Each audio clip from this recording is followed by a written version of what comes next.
nice spring day. I'm really excited to chat with you. I'm going to make sure our tech is working fine here and share my screen so y'all can see my presentation. And Sean's going to make sure that it looks right to him. It does, absolutely does. Just have to full screen that one. Okay.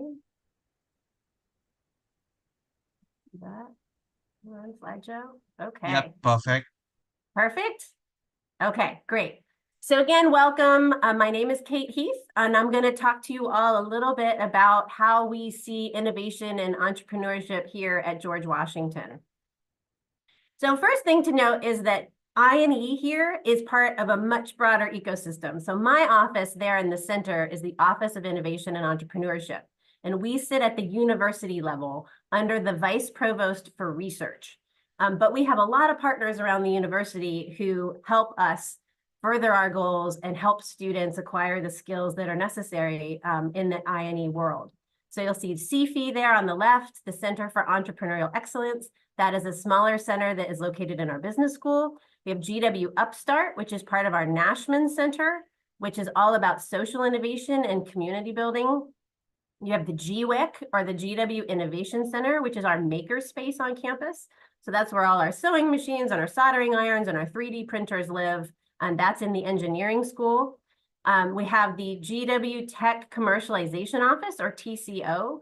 Those folks are our partners also under the Vice Provost for Research, who help you take your research and commercialize it or bring it to market through patents and licensing. And then we have the GW Entrepreneurship Club, or the GWEC. And that is a student-run organization, a club for students who just are interested more casually in innovation and entrepreneurship. So the point is that we all partner together, and it's very much an ecosystem here at GW that goes well beyond my office there in the center.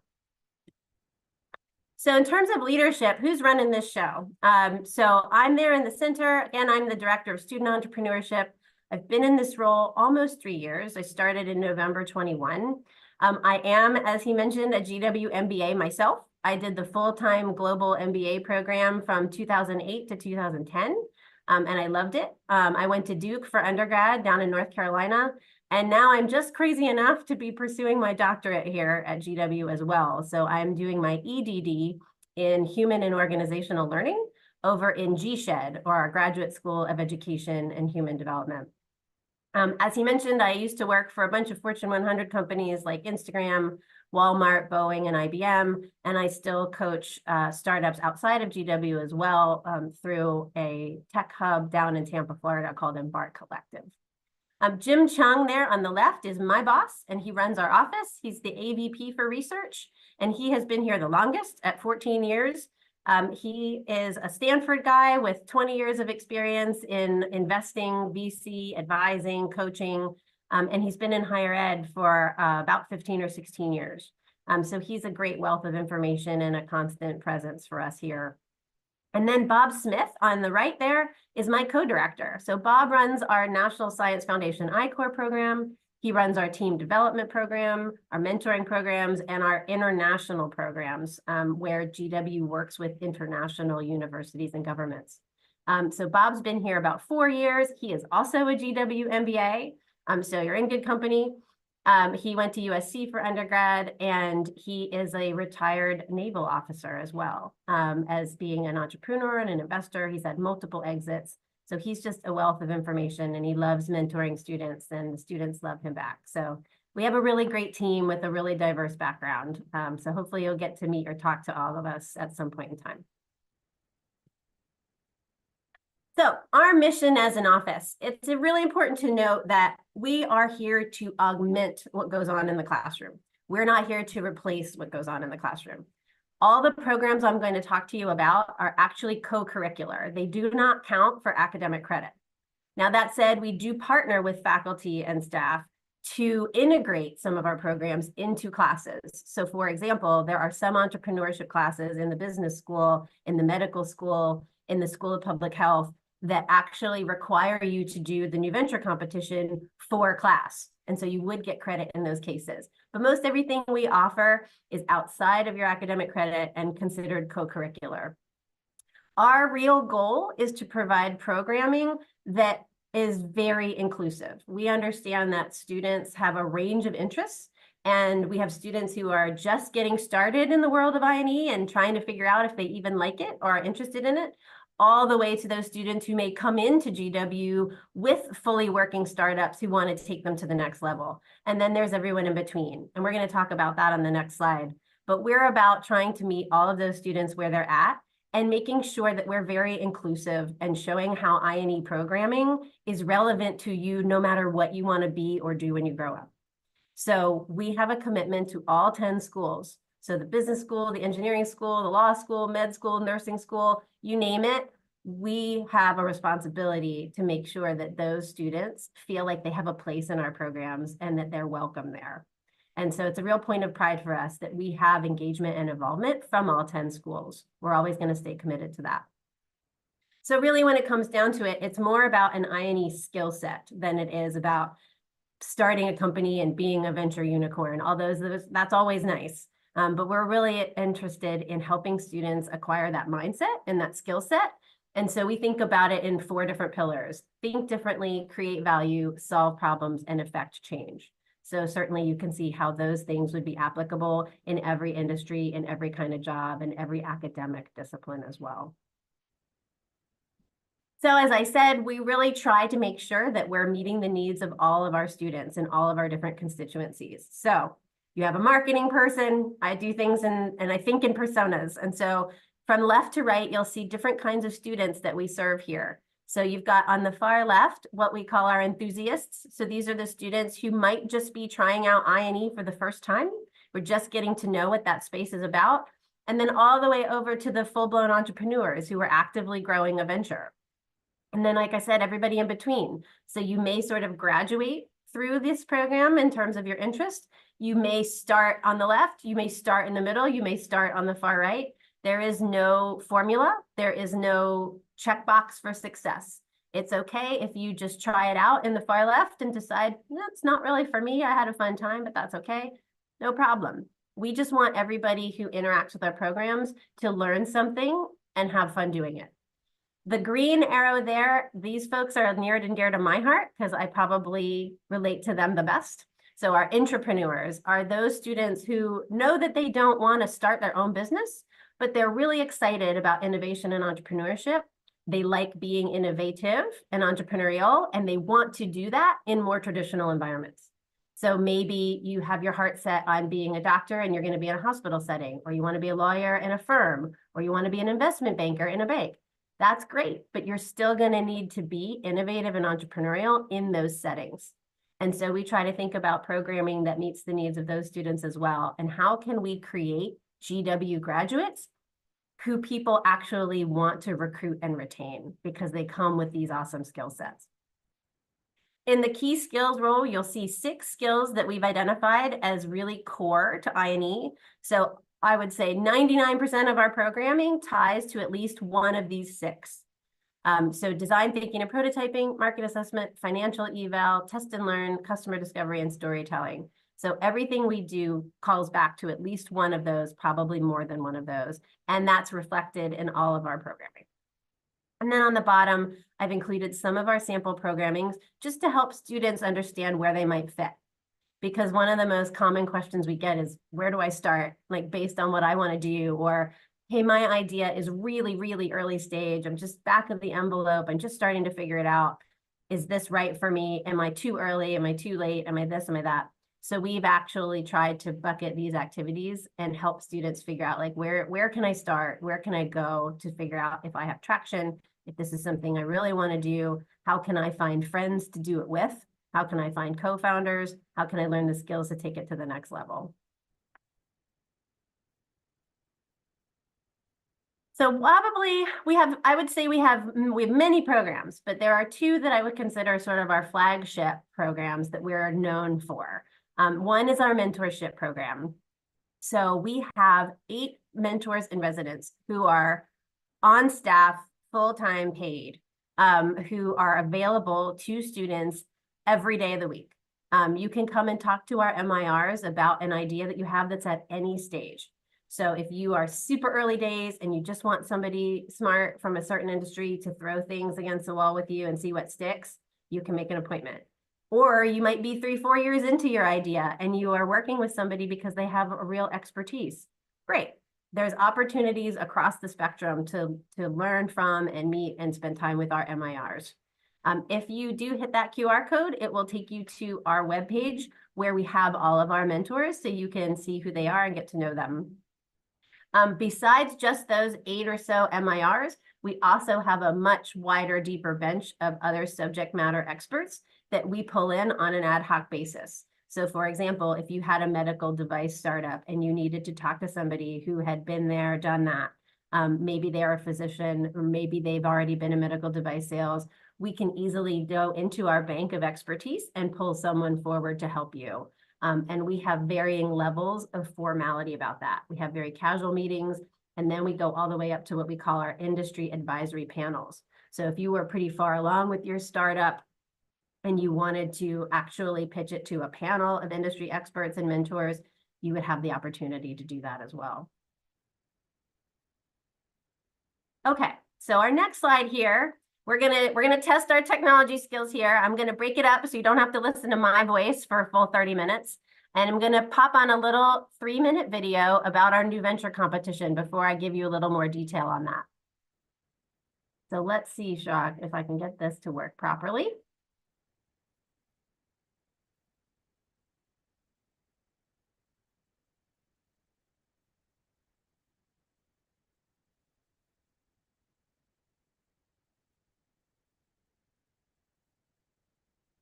Looks promising. Okay, so this is the highlights video from our new venture competition from 2023.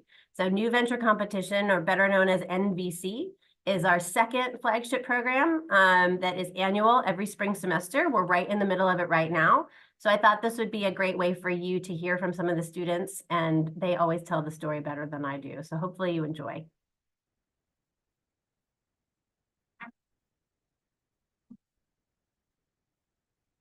George Washington University's new venture competition is a showcase of GW's best and brightest student innovators.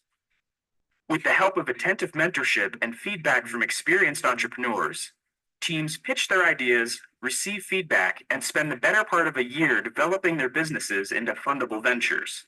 What I saw here today was a group of extremely strong teams who were well coached and well prepared, and they certainly were able to field our questions, which were coming at them fast and furious. At the NVC finals, students pitched their ventures one last time before being presented their awards. It is so exciting to see young people taking their creative ideas, formulating that into a real viable business opportunity. The creativity every year just never ceases to amaze me. At the 2023 NVC, 15 teams collectively won over $160,000 in cash prizes, which will fund their next steps. 150 judges from around the world participated in this year's NVC, the Office of Innovation and Entrepreneurship's largest program. Judges generously offered their time, expertise, and in some cases, monetary support.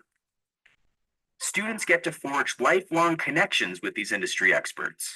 The judges were so supportive and gave us really good feedback and suggestions in helping us move forward. I really thought it was well streamlined so that for someone who doesn't have a background in business entrepreneurship, it was easy for me to kind of find the resources. All of the mentors has been so supportive. The entire staff has been so supportive. The entire environment has been so supportive. They give us the tools so we can experience the world of entrepreneurship for ourselves.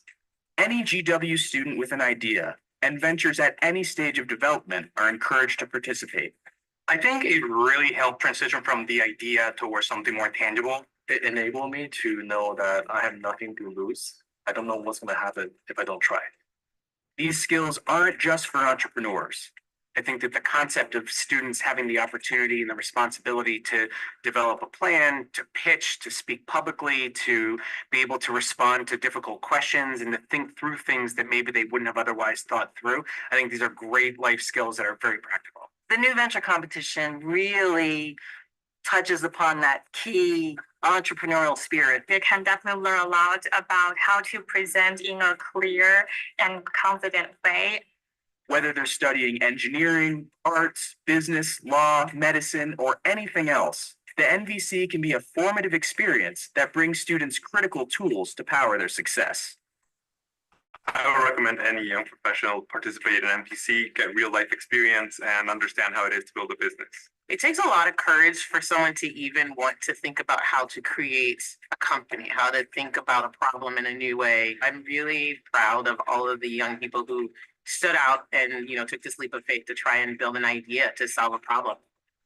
An outstanding only at GW experience, the new venture competition brings students the skills, resources, and confidence they need to realize their dreams and to change the world.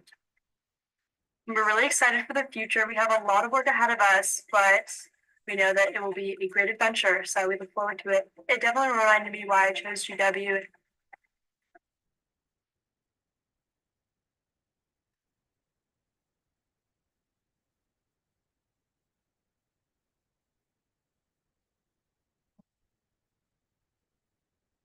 All right, so Sharon, let me know if I'm not back on track with my slides. Does everything look good? Everything looks perfect. All right. All right, I passed the tech test this morning. Okay, so again, the students always can tell it better than I can, but I'll give you a little bit of framework around our competition. It is a nationally ranked competition. A couple years ago, we took #1 in the country for largest, and they don't do that ranking anymore, but we still pride ourselves on being a very large competition. This year, for example, we had 500 participants apply across 200 teams. That's much bigger than our compatriots down the road. But we have 3 rounds across 5 tracks. So the competition really dominates the spring semester. It starts in February and goes through the middle of April. The first 2 rounds of the competition are virtual. So you do your application online and it's judged by 150 or so judges around the world that we have. Those are GW alums, they're friends of GW, they're sponsors of the competition, they're all kinds of really exciting business leaders and entrepreneurs in and of themselves. And then the final round is live. So that's the one that happens in the middle of April, and where students actually stand up and pitch and are judged in person. The 5 tracks that students can compete in are listed there. The Explorer track is our most popular and it's our newest. So it is an industry agnostic track where the application is purposefully a little bit simpler, a little easier, a little less time consuming. And the judging criteria is a little more academic versus, is this a viable venture in the real world? It's for students who are just really exploring the concept, whose ideas are just super, super nascent. And want to try NVC without sort of going all in or having to overly commit from a time perspective. The idea is that you would do the Explorer track maybe as an earlier stage, like maybe as a freshman or sophomore, and then you would work your venture through over the years and come back to the competition in one of the other 4 tracks. We also have consumer goods, business goods, so B2C and B2B, healthcare and life sciences, and then social innovation are the other 4. So very much like other schools, right, around these track setups and the round setups. But what really sets NVC apart is how we've organized the competition over that 2.5 months. So we very purposefully put big swaths of time in between the rounds so that students can actually be earnest in their efforts to improve and evolve their application over the course of the competition. This isn't just I submit my idea, the judges weigh in, and maybe I get a check. This is very much a curricular activity where we take you through, you get actual mentors assigned to you if you make it to round 2. They are actually walking you through a mentoring curriculum that goes with the competition around customer discovery and value proposition development. And the programming that's available throughout the competition is available on a weekly basis. So we have speakers and workshops running at about 2 per week during the spring that align again to those skill sets I talked about earlier and also to the judging criteria. So for example, if you are being judged on how well you put a team together and how you talk about the skill sets that your teammates have, there's a workshop for that about how to choose teammates and how to talk about your skills and how to talk about what skills you're missing.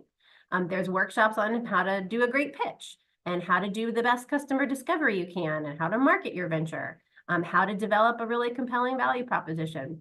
All those things that you're going to be judged on, there's training and coaching around those elements, which really sets GW apart. Most competitions at the collegiate level are not that involved. Then for the good part, everybody loves the prizes. So we have cash prizes in every track. There's a first, second, and third place.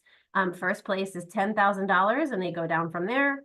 And then we have what we call specialty or category prizes that are in place to reward the demonstration of those skills that we talked about earlier. So best storytelling, best financial assessment, best customer discovery. Those prizes range from $5,000 to $10,000, as well as some that are industry specific. So we have some corporate sponsors who've given money to support innovation around things like sustainability or AI and machine learning. So you can visit our website and see all a list of those prizes. In-kind prizes are goods and services that our donors generously give to teams. So that could be anything from pro bono legal counsel to helping you set up your company's website, to office space, to a spot in an accelerator or an incubator or a class or a workshop. We have really generous donors who help with both of these categories. And so in the end, we're looking at close to $350,000 worth of prizes that we give away. So if you're interested in learning more about the competition itself or how it's organized or the judging criteria or the previous winners, all of that is on our website, which is there, the newventurecompetition.gwu.edu. All of that lives there, and we'll happily take any questions at the end about the competition itself or any of the outcomes if you're interested in that. Okay, my closing salvo here really is around why GW for innovation and entrepreneurship. So when I think about why GW is special, these are the 5 things that really come to mind for me.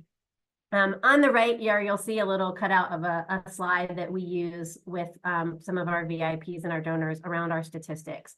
And those are great, and they're really important, and they're really impressive. So things like, you know, top 40 for women graduate startup founders in the world. That's amazing. Top 25 university worldwide for unicorn founders. That's fantastic. 40 plus international programs in over 20 countries. Awesome. But I think that to really bring it home for you about why it would be meaningful in your particular academic experience and your time here at GW, these are the things that I think about. One is that we are globally, nationally recognized for academics, for pitch competitions, and for alumni results. So we score super high on all 3 of those key components. The second is that structuring mentoring program that I talked about earlier. Most schools have a mentoring program, but most schools do not pay their mentors or vet them or train them in a particular methodology. And so the advice that you get can sometimes be very disparate. You might have one mentor that tells you something radically different from the other mentor, or maybe they just do this part-time and they're not really all that engaged and they just might give you sort of a lick and a promise, right? We don't do that at all. We take the mentoring very, very seriously as a flagship program. And that's why we choose to pay and train our mentors. So you'll always get really high fidelity feedback that's consistent across the board and aligns with those skill sets that we talked about earlier, the 6 skills. The third one is the commitment to global I&E. And this is something that's particularly important to me. We not only serve global customers with our services, we have a lot of engagement with countries, the governments and schools in other countries who are trying to build their I&E ecosystems. They hire GW's staff to help them set up those programs and to coach their own mentors and develop all these programs like we have. And that's important. But we also have a really strong commitment to our international students and how we support them. And on the next slide, you're going to see a link to our website. We actually break out what we call the international track and how we're trying to serve international students and international founders who want to build businesses in the United States. And we know that that's a really complicated problem and a complicated process. And so we actually do a lot of workshopping and education and support around how to manage the visa process.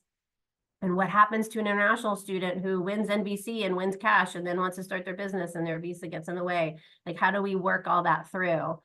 Which countries do we work with the most? Like, where do we have specific expertise?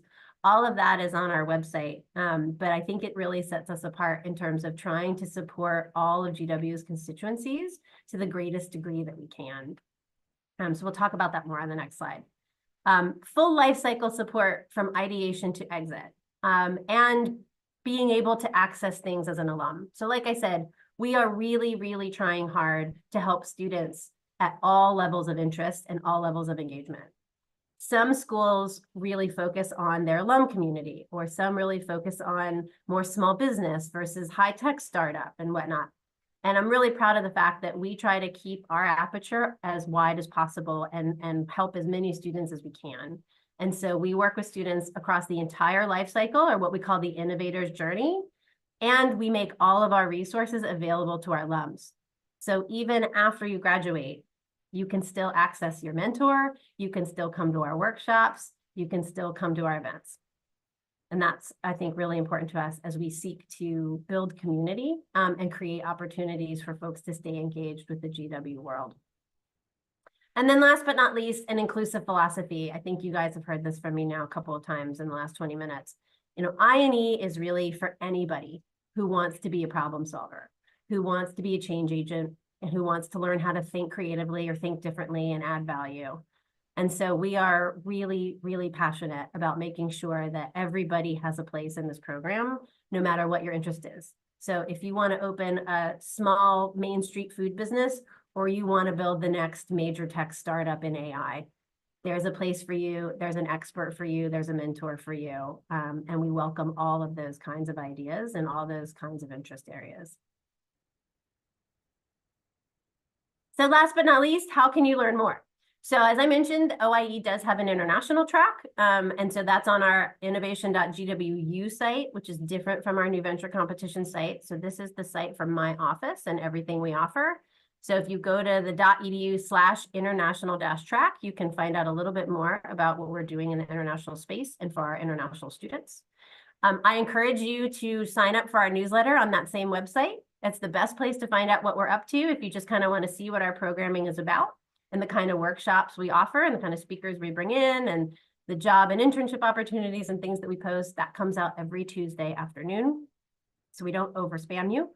Instagram's another place to find out what we're up to. That's our more student-facing channel when it comes to social media. We also have a LinkedIn account for the office. And we have an Instagram that we support with our Entrepreneurship Club that I mentioned earlier. So that's a student organization that you can follow and learn a little bit more about what those students do and the programming that they bring to campus. Email us with any questions, innovate@, we're happy to talk more. That QR code on the right goes to OIE's Linktree, where you can access all the things on the left. So if that's easier for you, please feel free to take a quick shot of that and you'll find all of our latest blog posts, website links, programs coming up, all that good stuff. And to be honest, most of that stuff is open to the public. So if there is an NVC workshop coming up, for example, that you'd like to sit in on, you see a topic that looks fun, it's probably on Zoom and you are more than welcome to join, especially if you are thinking about applying to GW and you just want to see what kind of things we do. So feel free to sign up for that. Like I said, almost everything is open, and we don't gate that kind of stuff.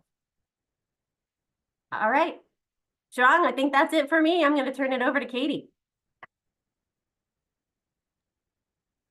Thank you. Thank you so much, Kate, for that. I'm just going to try and add myself to Spotlight. Wonderful.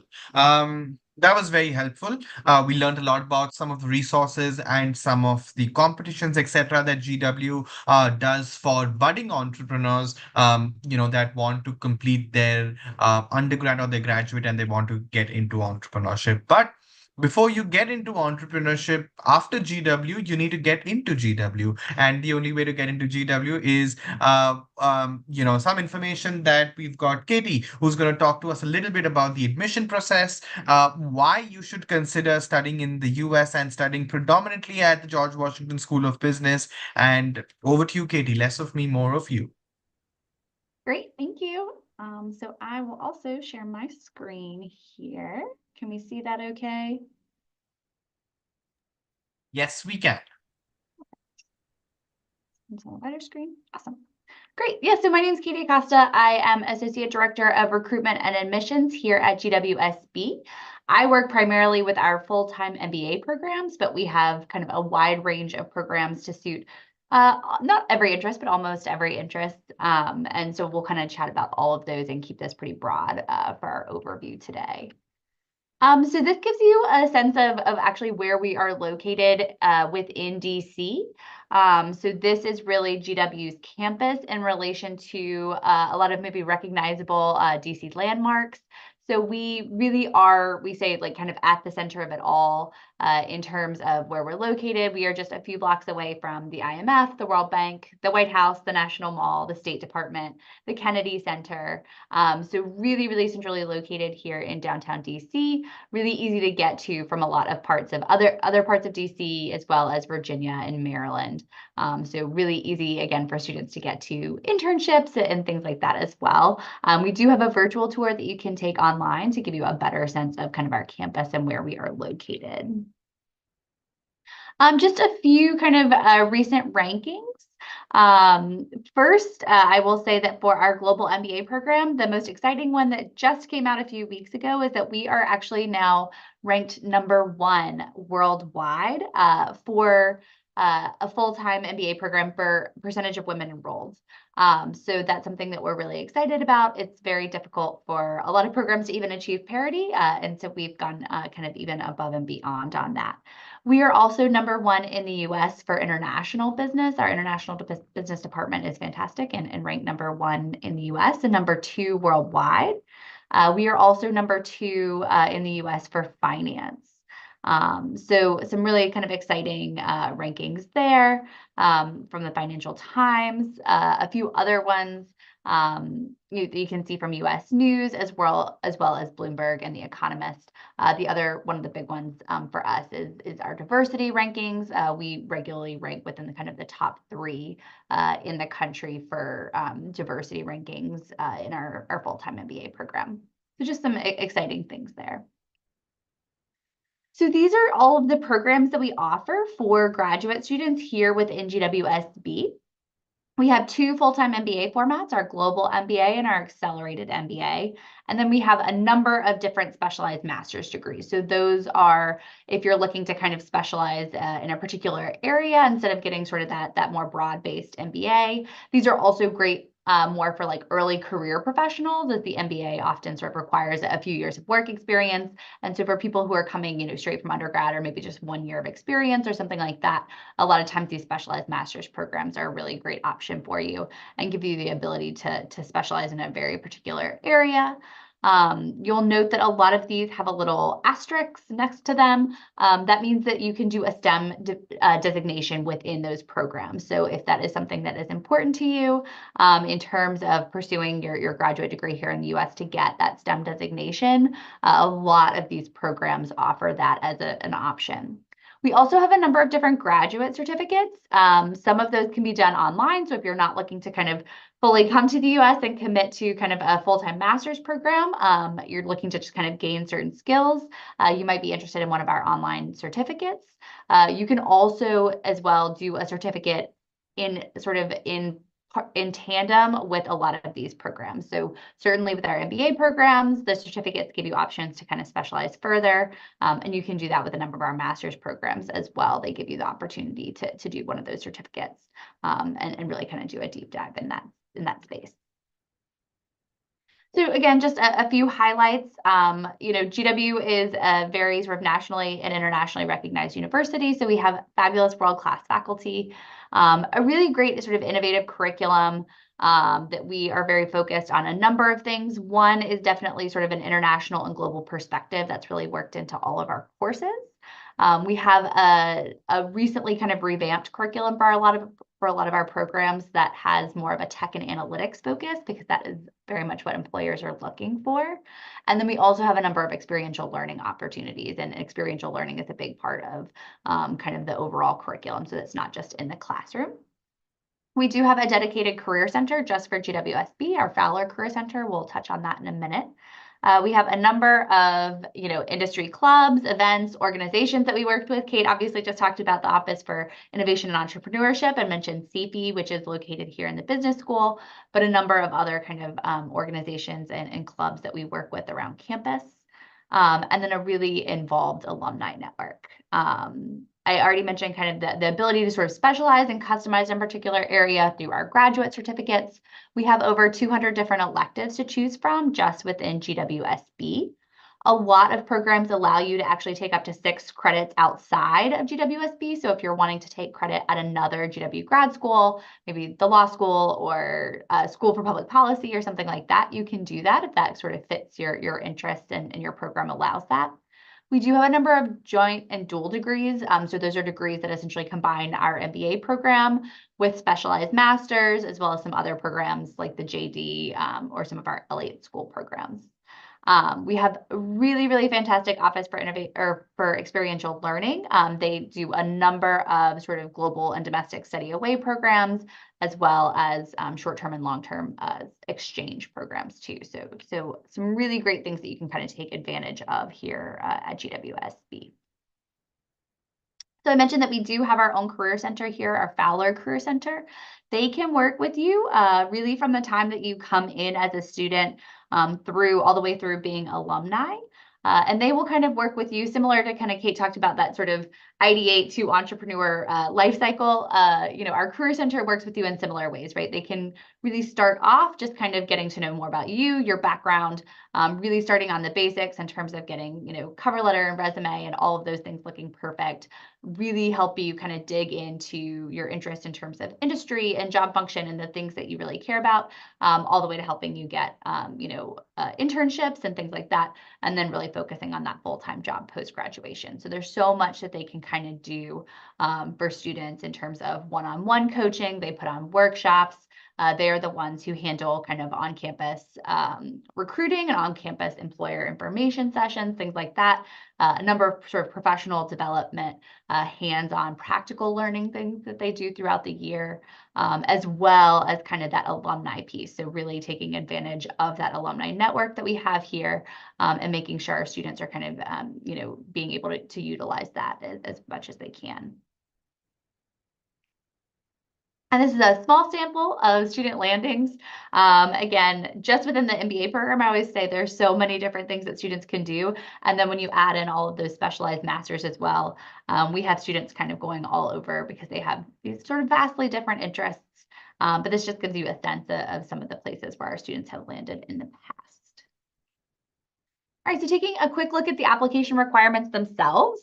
So the requirements, we have all the basics in terms of, you'll want your transcripts and, a statement of purpose, current resume, one letter of recommendation, those kinds of basic things. The application itself guides you through all of those requirements and lets you know what those are.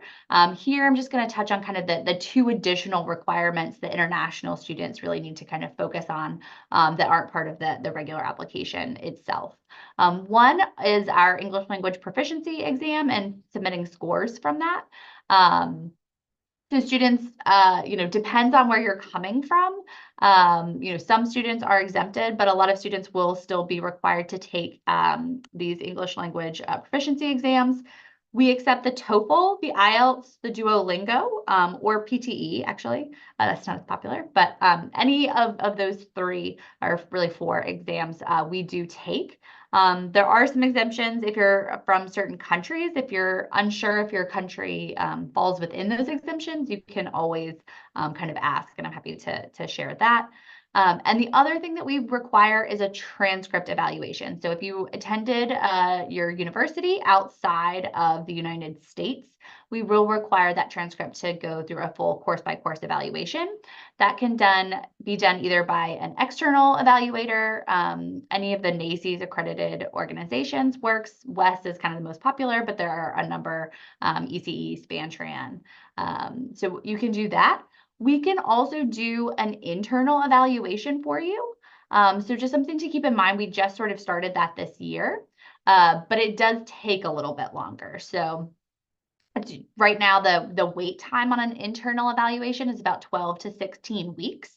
So if you are still thinking about applying for the fall 2024 cycle, you still have time to do that, but you may want to think about getting one of those external evaluations, just in terms of overall time, and being able to submit your application and have that complete and reviewed in a timely manner.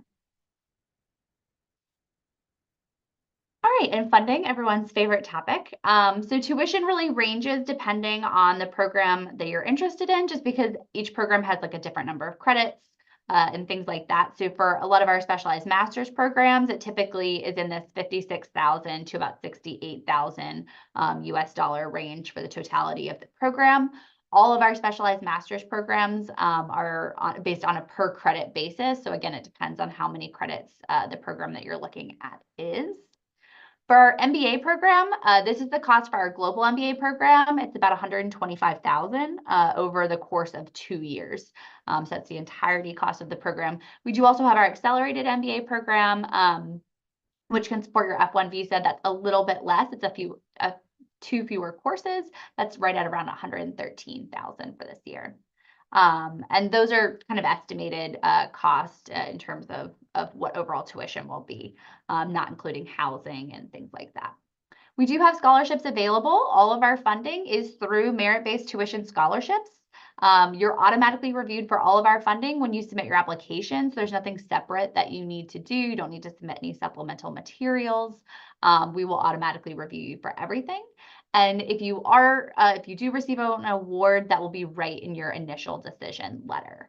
And then for international students, there are some international, loan options available, and we usually have, some guidance on where students have found that in the past. We also do have a separate office for graduate student assistantships and fellowships.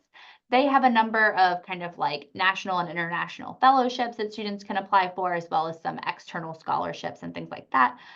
So that's a great place to just kind of look through their resources, see if there are any other scholarships that you are eligible for that you can apply for. Those do usually require a separate application, and just something to keep in mind if you're looking for extra funding, to see if there is any sort of eligibility there and if you can apply for those.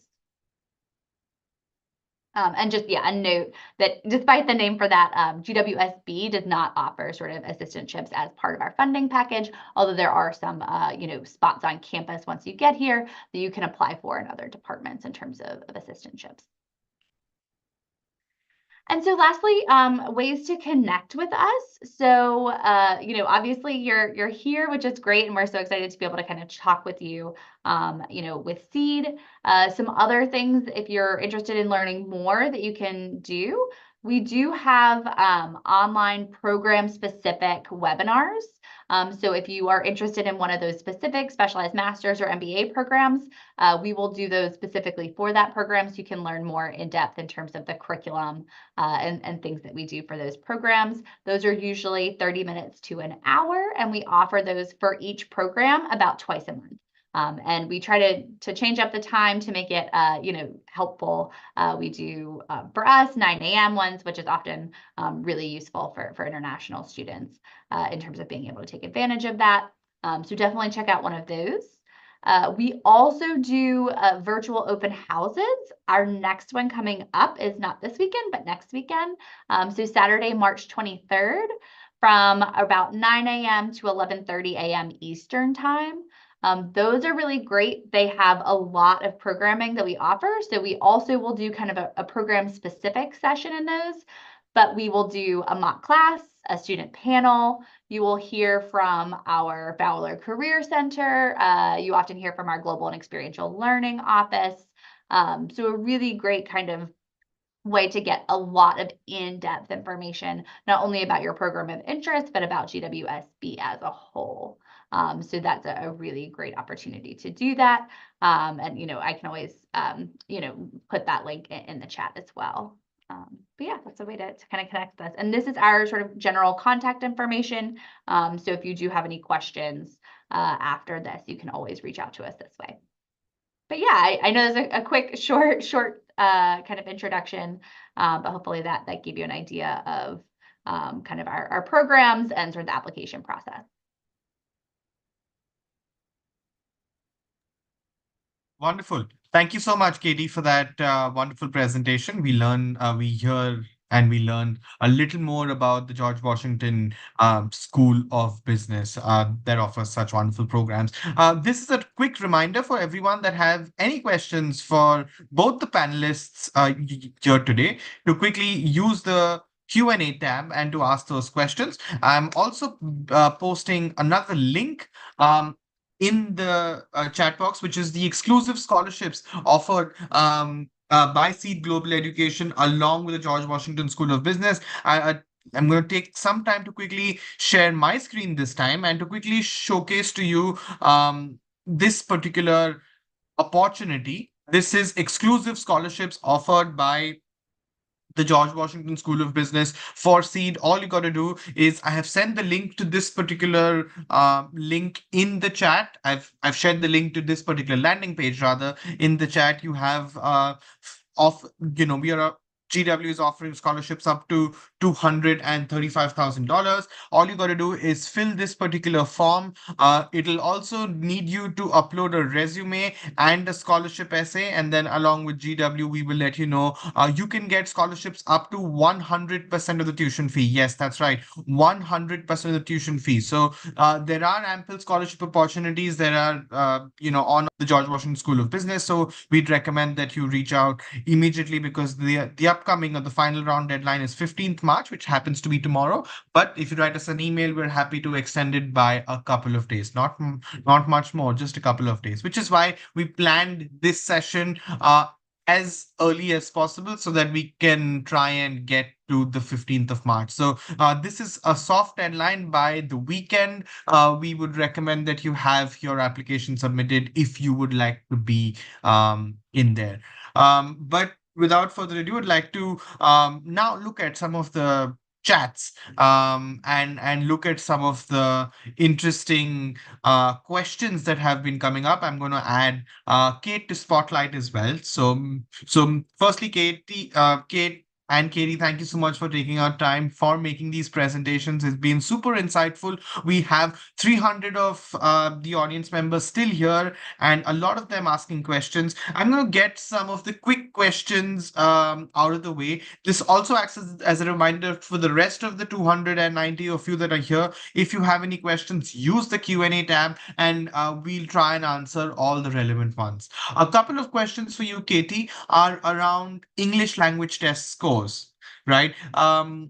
What is the rule for English language tests for about IELTS, TOEFL, PTE, any of these tests? Would you like to throw some light on that?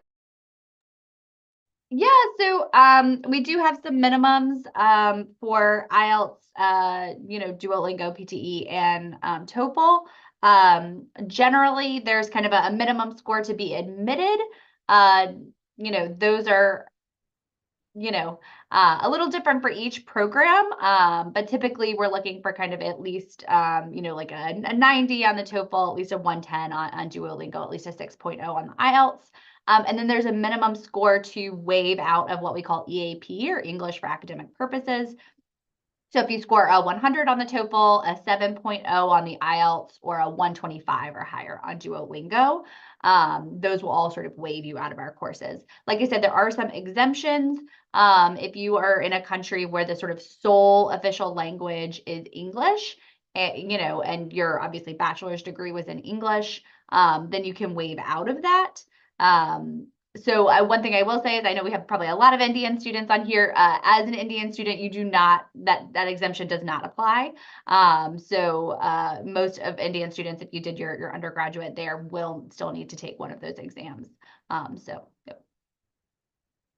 Wonderful. There have been a couple of questions on the application fee waiver code as well. Yes, Oh, so yes. GW and Seed have an application fee waiver that is offered to any candidate that has attended a session like this. We've done quite a few sessions for GW over the course of the last 1 year, and we have another one coming up actually on the 20th of March. So if you are looking or if you know any friends that are interested to apply to GW, you can apply for absolutely no cost. Usually schools have an application fee waiver, but this application fee is completely waived off. I've shared the link in the chat. It is GoSeed 0231, all in caps. So I'd recommend that you can use that.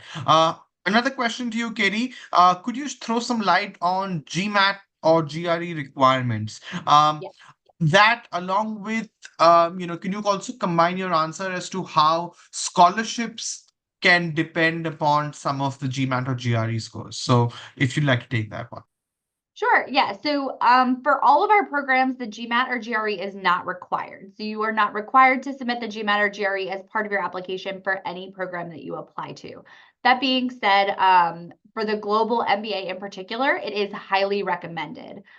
So you can be admitted without the GMAT or GRE in that program, but it is definitely our most competitive. So we usually recommend it in terms of just another way to kind of strengthen your overall application. And again, for the global MBA, that's particularly true if you are looking for a really strong scholarship in that program. We do very highly recommend GMAT or GRE.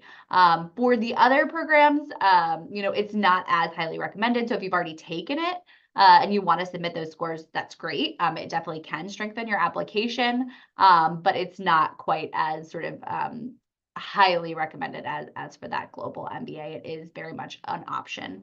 That being said, for scholarship consideration, we'll look at your application holistically the same way that we do for overall admissions. So we'll look at GMAT or GRE if you submit them. We'll look at your undergraduate transcripts if you have any graduate coursework. We will look at your recommendation. If you are applying to any of our MBA formats, we will look very closely at your work experience. And then depending on the program too, there may be an interview involved as well that we'll take a look at for part of that. Perfect. So the GMAT GRE might not be mandatory, but if you have a good score, it's going to impact your candidature positively. With inclusions of scholarships as well. Kate, there have been a couple of questions about the overall entrepreneurial ecosystem at GWSB specifically. Universities have career services teams, right, which help students, look for career opportunities working in the Silicon Valley, working at some of the top top companies in DC. Entrepreneurship is usually maybe for the ones that are American students itself. Maybe an entrepreneurial venture might make sense. As an international student, what are some of the resources that are provided for international students to take up entrepreneurial opportunities? I know most of your presentation did cover that, but Sahil has a question as to how what are some of the resources that GW provides? Maybe not events, because you've covered a lot around events, but some of the resources that GW provides, connecting students with good ideas to prospective investors, advisors, mentors, etc. Yep. Nope. It's a great question. I'll let Katie talk if there's anything sort of more administrative. The university's got a support office for international students that helps them navigate visa concerns. That's outside of OIE, but we often work with them and refer students over there when it makes sense. And like I said, we've brought in immigration lawyers before who've offered counsel and one-on-one appointments and donated, their books and their time and things like that to our students. So we have that in place for students who want to create their own venture and stay in the States. On that website that I sent with the international track link, you'll see a mention of a program called Penn West Equity and Innovation District. This is an effort on behalf of the city that Washington, D.C. is working on with GW and a number of other entities to create a new sort of startup hub, if you will, an innovation district in the city right down the street from GW. And so we've been playing a big part in that. And there is an effort to build what we call a soft landing pad for international startups. So that's where that sort of visa program that I mentioned earlier comes into play.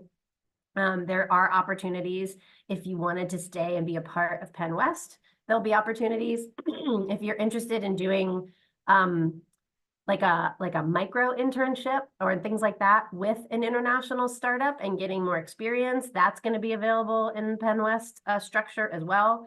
But writ large, what we call the DMV, or the DC, Maryland, Virginia ecosystem for innovation entrepreneurship, is really, really powerful, and it's growing like crazy.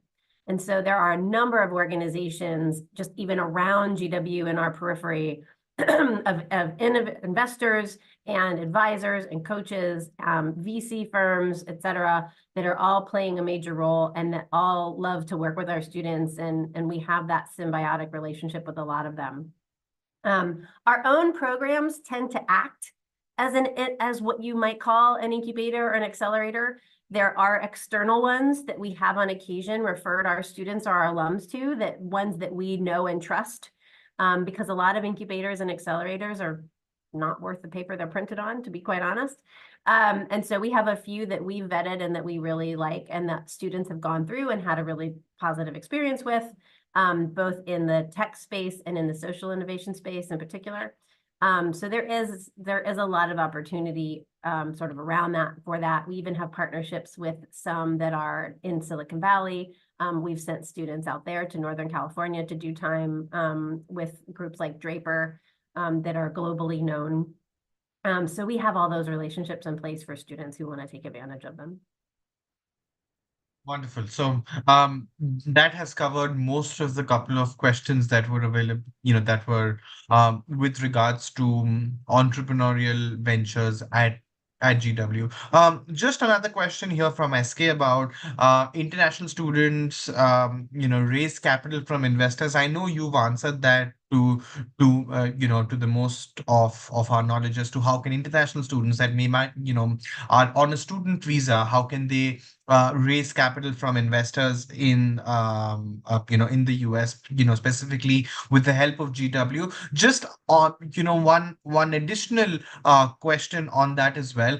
Sorry to put you on the spot, Kate, but could you share some insights or some examples of let's say Indian students that came, or African students that came from their home countries to GW, looked at entrepreneurship seriously and then raised funding, maybe a couple of names over the last couple of years that you might have seen some successful stories? Yeah, I can give you one in particular. I know we're a little crunched for time. One student that comes to mind was actually from Thailand. And he came and began his venture here at GW and really grew it like crazy, took advantage of all of our programming. It is not an easy process. I won't sugarcoat that. There are a lot of hoops that you have to jump through, and you always have to be very mindful of the limitations of your visa. Like I said, GW's got a lot of experts in place who can help you navigate that sort of complexity.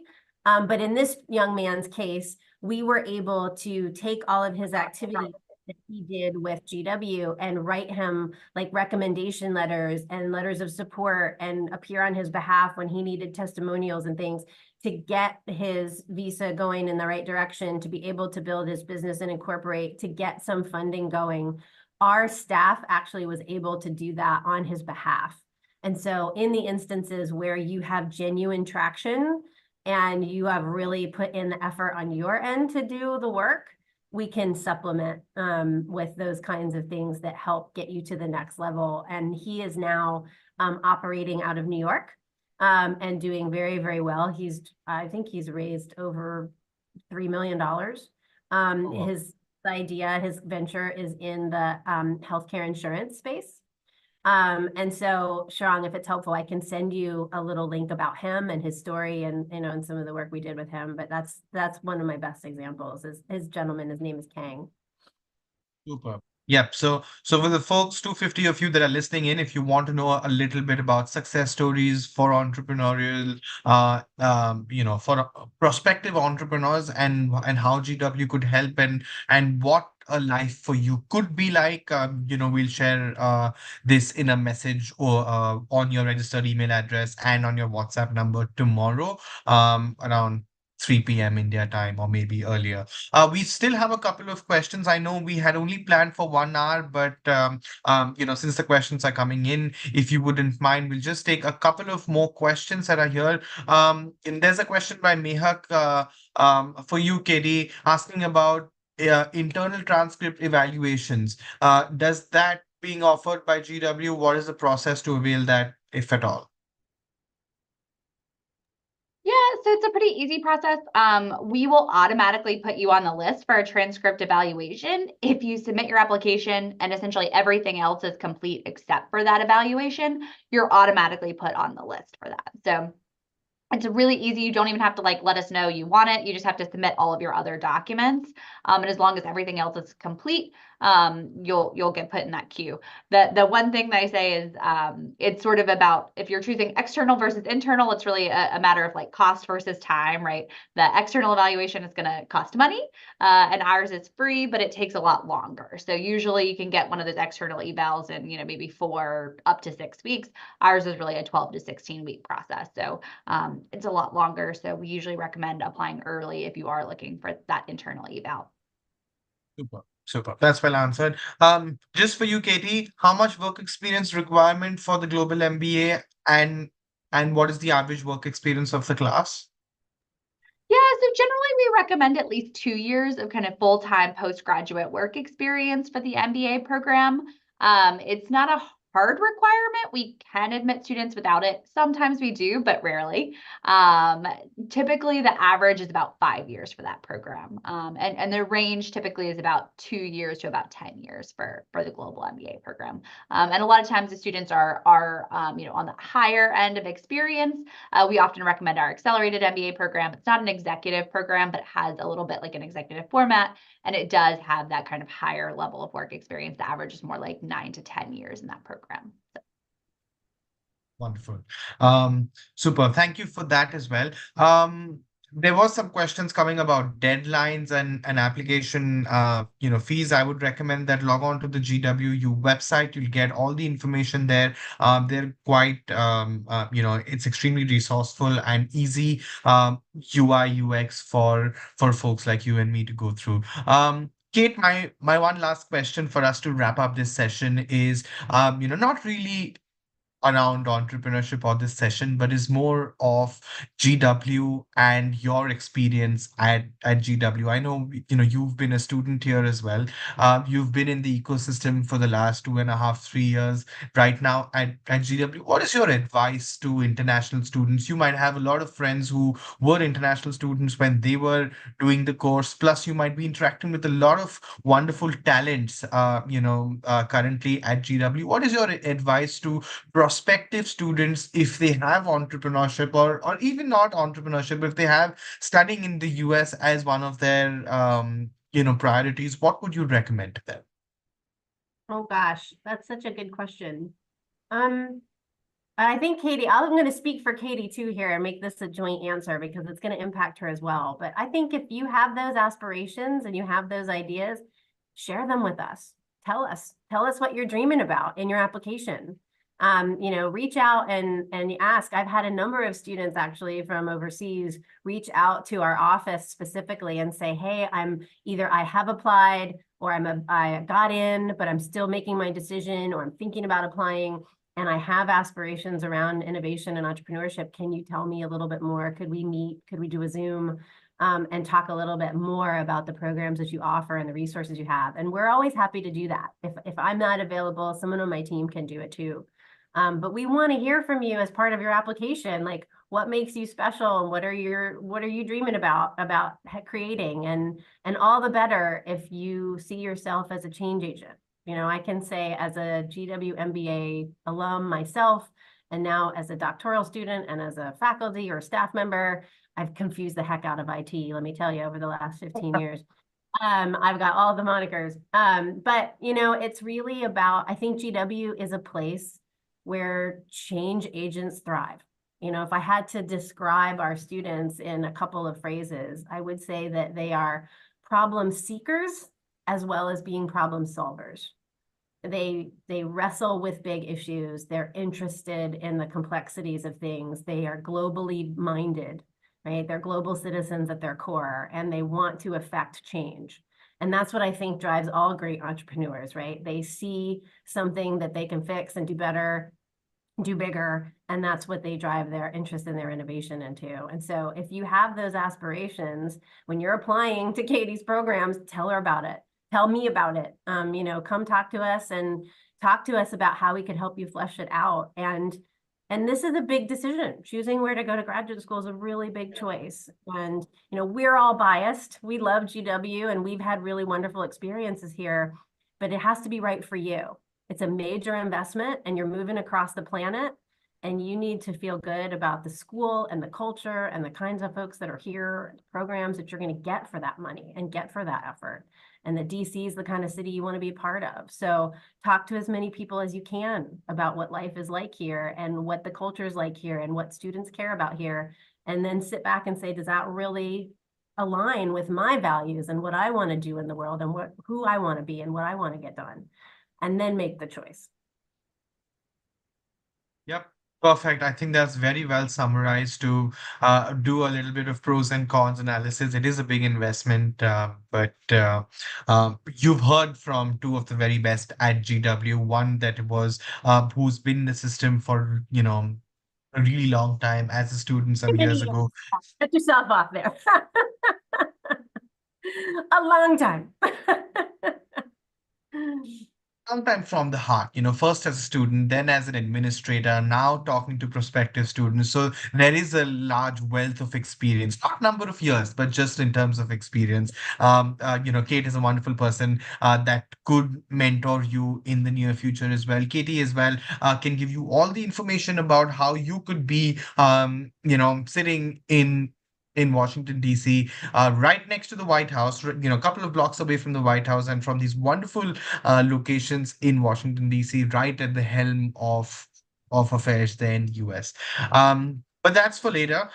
We've sent you all the relevant links. We will also reach out to you in case you're interested to apply. We might be able to help you out in some form or the other. Thank you so much, Katie. Thank you so much, Kate, for taking our time on this Thursday morning, you know, back in DC. Thank you to everyone who's joined us from South Asia. You know, it's around 9:15 here in India, and it's also an afternoon in West Africa, where we've also got a lot of you. So thank you so much for the 215 of you that are still here, nicely engaged. If you have any questions, feel free to reach out to us. Feel free to reach out to GW as well. And I'd like to thank everyone once again. Thank you so much, Katie. Thank you so much, Kate. And thank you to the 215 of you. Goodbye and have a nice rest of the day.